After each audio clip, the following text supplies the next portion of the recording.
Bismillahirrahmanirrahim. Assalamualaikum warahmatullahi wabarakatuh. Waalaikumsalam warahmatullahi wabarakatuh. Selamat siang teman-teman semuanya. Siang. Apa kabar hari ini? Alhamdulillah luar biasa. Alhamdulillah pada kesempatan yang berbahagia ini kita dipertemukan kembali pada mata kuliah Masail Fikihiyah ya, dalam keadaan sehat walafiat.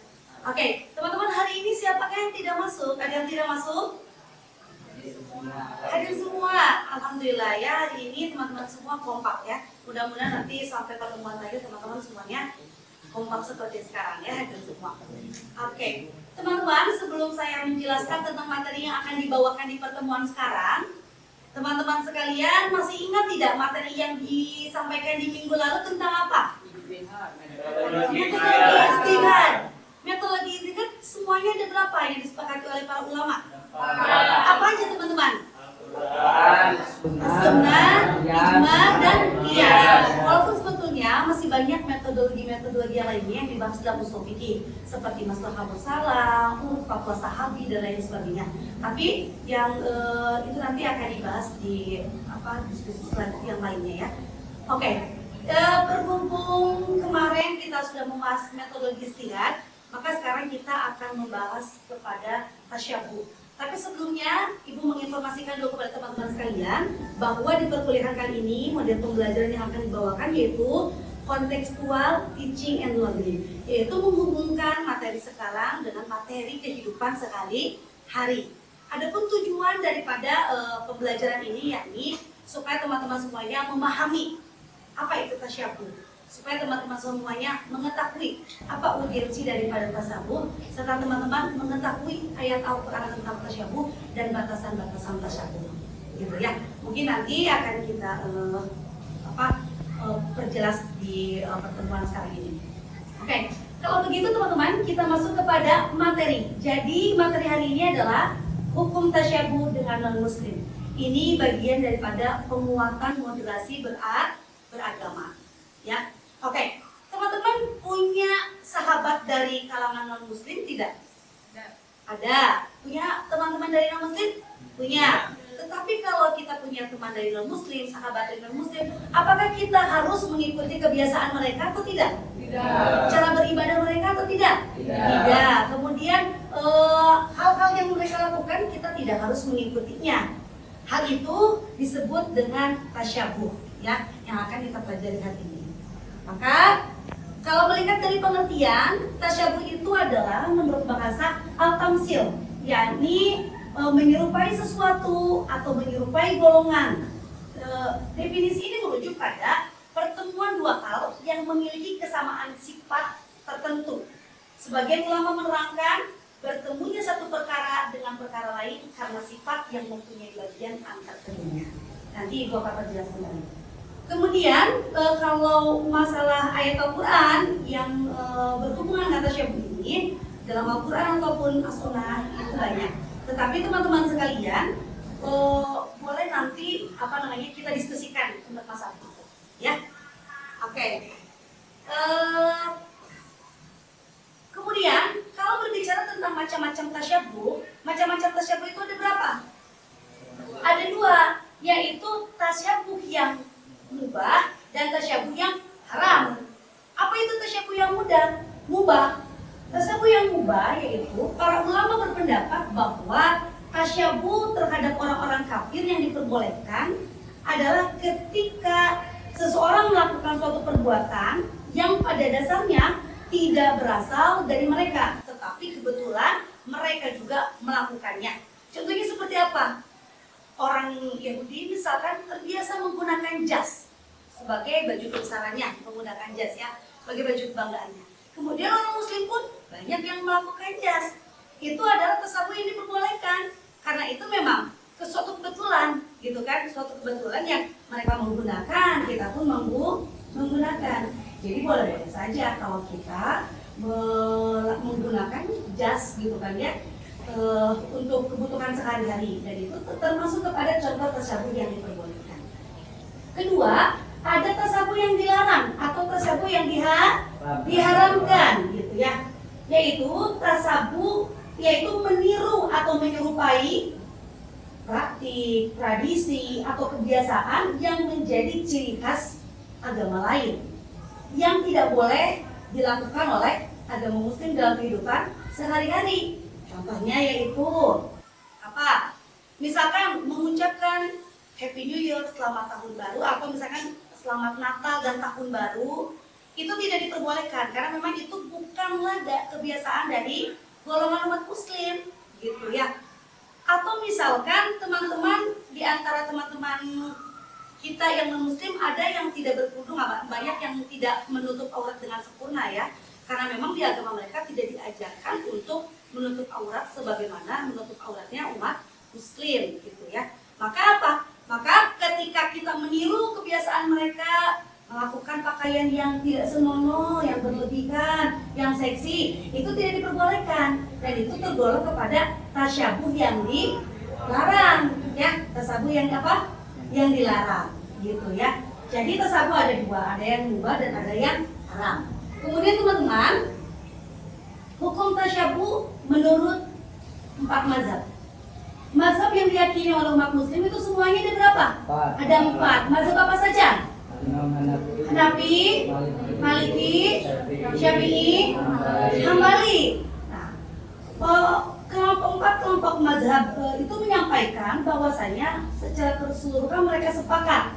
Ya, mereka sepakat bahwa tasyabuh dengan orang kafir itu adalah dilarang dalam Islam, baik dalam hal akidah, dalam hal ibadah, maupun kebiasaan yang menjadi ciri khas mereka. Nah, larangan ini tujuannya untuk apa sih? Larangan ini bertujuan untuk menjaga kemurnian identitas Islam dan menghindari potensi penyesatan dalam keyakinan dan praktik kehidupan sehari-hari umat muslim. Jadi mereka sepakat bahwa tasyabuh itu tidak diperbolehkan ya. Oke, sepertinya teman-teman lemes sekali ya hari ini. Boleh saya memberikan motivasi supaya teman-teman semangat? Seperti jargon yang sering saya sampaikan di perkuliahan, gitu kan, di setiap pertemuan, bahwa mahasiswa berprestasi, teman-teman jawabnya berani berprestasi. Wah, gitu ya. Oke, sekali lagi, mahasiswa berprestasi, berani bermimpi, berani berprestasi. Gitu ya. Namun tetap harus semangat walaupun kita kuliahnya di jam-jam tidur siang. Oke. Itu menurut ulama 4 mazhab. Kita menyambung ke ulama kontemporer. Berbicara tentang ulama kontemporer berarti ulama zaman sekarang ya, ulama sekarang. Hukum tasyabuh menurut ulama kontemporer yaitu memiliki berbagai macam perspektif, mulai dari yang menganggapnya mubah itu artinya apa? Boleh ya, hingga yang menghukuminya haram. Konteksnya adalah tergantung pada konteks dan implikasi dari tindakan tersebut. Nah, ulama seperti Abdul Ahmuzin, Al-Ibad, Abdul Al-Qasam dan sebagainya menegaskan bahwa tasyabuh bukan sekedar masalah penampilan saja, tetapi juga terkait dengan identitas, akidah, dan pergaulan sosial. Menurut ulama kontemporer kan tasyabuh itu boleh asalkan konteksnya untuk apa, gitu ya. Contoh misalkan kita memiliki presiden. Presiden itu adalah pemimpin negara. Negara Indonesia itu adalah negara yang memang memiliki banyak agama gitu kan ya. Ada berapa agama yang ada di Indonesia? Ada 5 dan 6? Ada 6 ya, ada 6. Tetapi kita semua bersatu. Kemudian bersatu dalam simbol apa? Bineka Tunggal Ika, yaitu walaupun berbeda-beda tetapi tetap satu tujuan gitu ya. Jadi kalau untuk presiden mengucapkan selamat Natal, selamat Waisak, Hari Raya Idul Fitri itu diperbolehkan karena memang beliau adalah pemimpin negara ya. Kalau kita dianjurkan untuk tidak gitu kan ya, untuk tidak. Oke. Setelah saya menyampaikan banyak sekali terkait tentang tasyabuh, maka kita harus melihat dampak negatif dan dampak positif daripada tasyabuh itu sendiri. Berbicara tentang dampak positif, pertama adalah menumbuhkan wawasan baru. Betul, tadinya kita tidak tahu tata cara ibadah, misalkan orang non-muslim, karena kita misalkan sedikit mencari informasi untuk wawasan, itu diperbolehkan. Karena untuk menambah wawasan saja. gitu kan ya. Kedua yaitu untuk memudahkan pertukaran peradaban, gitu, mencari informasi, menggali ide dan lain sebagainya itu diperbolehkan. Mengetahui peradaban lama dengan peradaban sekarang itu diperbolehkan. Kemudian ketiga, dapat mempelajari sikap dan pola pikir warga non-muslim. Kita jadi tahu pola pikir mereka itu seperti apa, gitu kan ya.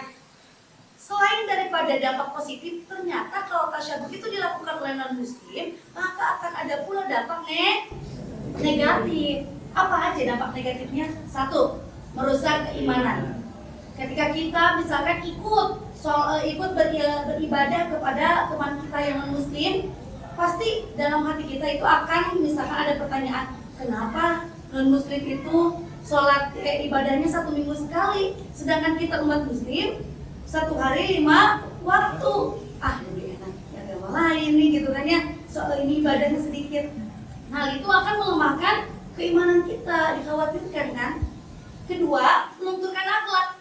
Ya contohnya tadi sudah Ibu sampaikan bahwa di tasawuf yang diharapkan ketika ada sahabat non-muslim kita yang menggunakan baju seksi gitu kan ya, tidak menutup aurat, kemudian kita bergaul dengan mereka, kemudian kebawa kebiasaan mereka, tentu yang tadinya ditutup hijabnya karena terbiasa bergaul dengan non-muslim, maka menjadi tidak dikerudung misalkan, tidak ditutup auratnya, itu otomatis akan melunturkan yang namanya akhlak gitu ya. Dan ketiga, terjerumus pada kesesatan. Nauzubillahi min dzalik. Ya.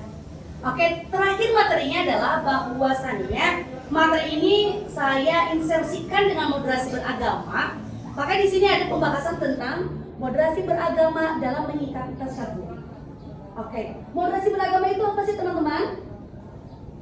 Moderasi beragama itu adalah sifat moderat yang harus dimiliki oleh seluruh umat, baik muslim ataupun non-muslim. Tidak condong ke kanan, tidak juga condong ke kiri, tetapi moderat itu ada di tengah-tengah, gitu ya. Di tengah-tengah, tidak pro kepada muslim, tidak pro kepada non-muslim, tetapi bisa mengimbangi gitu antara muslim dengan non-muslim. Nah, kita sebagai akademisi, tentu teman-teman sekalian harus belajar moderasi beragama supaya bisa menyikapi semua permasalahan terkait tentang tradisi, toleransi, gitu kan, dan lain sebagainya dengan cara moderat. Nah, moderasi beragama dalam menyikapi tasawuf yaitu diperlukan pendekatan moderasi beragama yang tidak ekstrim dalam menolak ataupun menerima pengaruh budaya luar.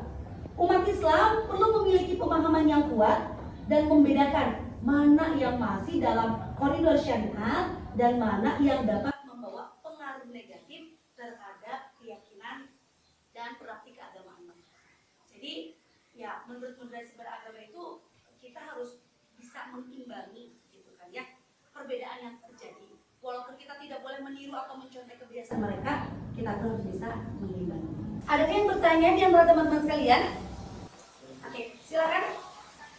Izin bertanya, bagaimana cara menumbuhkan tasyabuh pada anak-anak usia dini? Oke, pada anak-anak usia dini, memang betul informasi atau ilmu tentang tasyabuh ini harus disampaikan kepada anak-anak sedini mungkin. Supaya apa? Supaya nanti kedepannya mereka punya wawasan atau punya batasan terkait apa yang memang harus mereka ikuti dan mereka tidak ikuti dari sahabat-sahabat non-muslim lainnya, gitu ya. Jadi bagus kalau misalkan teman-teman ada keinginan untuk memberikan informasi tentang tasyabuh ini kepada anak-anak usia dini, itu bagus sekali, ya. Supaya seiring berjalannya waktu mereka bisa mengetahui batasan-batasan daripada tasyabuh, ya. Artinya mereka tidak boleh meniru ataupun mencontek kebiasaan dan tradisi daripada agama lain, ya. Oke, teman-teman sekalian, terima kasih atas pertanyaannya. Kita berikan aplaus untuk Adimas ya. Oke. Selanjutnya mungkin ada sedikit tadi yang sudah disampaikan terkait tentang teman-teman mana kelompok dibagi 2 kelompok untuk mencari ayat-ayat tasyabuh ya. Mana kelompok 1? Ini kelompok 1 berarti Al-Kafirun. Kalau ini kelompok 2. Oke. Silakan mungkin untuk kelompok ke-1 dulu dibacakan ayat Qur'annya beserta terjemahnya. Ini adalah dalil tentang tasyabuh, ya.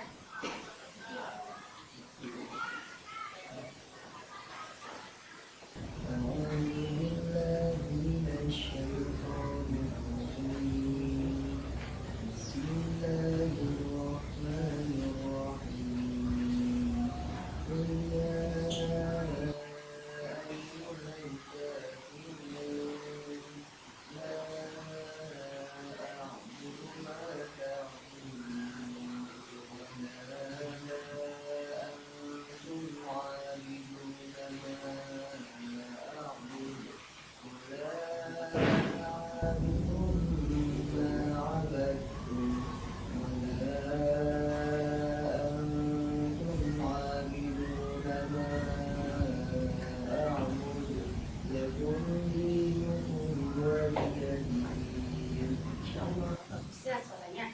Silakan terjemahnya boleh dibacakan. Katakanlah Muhammad, wahai orang-orang kafir, aku tidak menyembah apa yang kau sembah, dan kamu bukan penyembah apa yang aku sembah. Dan aku tidak pernah menjadi penyembah apa yang kamu sembah, dan kamu tidak pernah pula menjadi penyembah apa yang aku sembah. Untukmu agamamu dan untukku agamaku. Oke. Bagaimana dengan kelompok 2? Sudah ditemukan jawabannya? Oke. Kita ke kelompok 2. A'udzu billahi minasyaitonir rajim.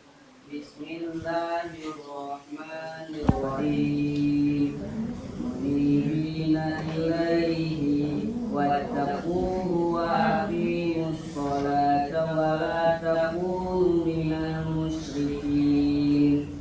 Minal ladzina farraqu dinahum wa kanu syi'an kullu hizbin bima ladaihim farihun. Yang artinya, dengan kembali bertobat kepadanya dan bertakwalah kepadanya, serta laksanakanlah sholat dan janganlah kamu termasuk orang-orang yang menyekutukan Allah, yaitu orang-orang yang memecah belah agama mereka dan mereka menjadi beberapa golongan. Setiap golongan merasa bangga dengan apa yang ada pada golongan mereka. Jadi 2 ayat itu adalah ayat Al-Quran yang mendukung pada pembahasan tasyabuh ini. Walaupun sebetulnya masih banyak ayat-ayat yang lainnya ya teman-teman sekalian ya terkait tentang tasyabuh ini. Maka dalam salah satu hadis yang diriwayatkan oleh Abu Daud disampaikan, barang siapa menyerupai suatu kaum maka ia termasuk golongan kaum tersebut ya. Jadi kita tidak boleh meniru atau mencontek kebiasaan daripada kaum lain ya. Oke, sampai sini bisa dipahami teman-teman semuanya? Insya Allah ya. Masya Allah, ini jurusan PAI mah suaranya bagus-bagus, ngaji Qurannya juga pasti ya. Alhamdulillahirrahmanirrahim, itu bekal untuk teman-teman semuanya mengajar nanti ya. Oke, sebelum mengakhiri perkuliahan ini teman-teman, saya sedikit ada kuisis ya, kita evaluasi perkuliahan kita di pertemuan kali ini tentang tasyabuh, yaitu soalnya tidak banyak, sebanyak 5 soal saja. Satu soalnya poinnya 20, kalau betul semua berarti 100. Oke teman-teman, silakan, ada yang sudah masuk? Sudah semuanya? Oke, sambil berjalan teman-teman sekalian ya, saya mulai ya. Sudah bisa? 1, 2, 3. Silakan dari pertanyaannya gampang-gampang.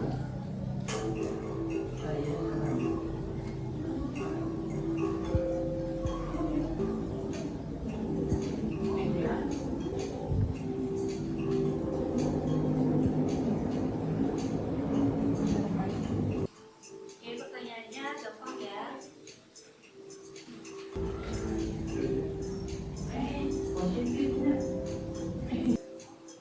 Sudah semuanya teman-teman? Sudah, alhamdulillah. Berarti juaranya siapa di sini? Sebelah Jati Raya.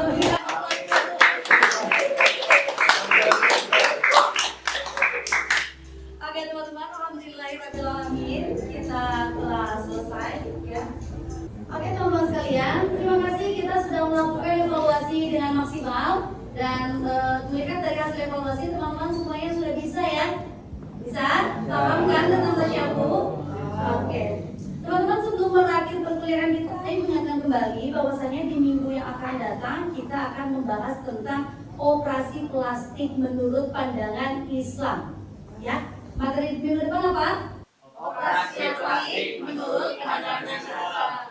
Tetapi sebelumnya ibu ingatkan teman-teman, setelah selesai perkuliahan jangan lupa selalu mengerjakan mind mappingnya, karena itu sebagai salah satu tugas mandiri dan akan dikumpulkan nanti minggu terakhir menjelang ujian akhir semester ya. Oke, untuk menutup perkuliahan sekali lagi kita semangat untuk memotivasi diri sendiri. Mahasiswa berprestasi berani bermimpi, berani berprestasi.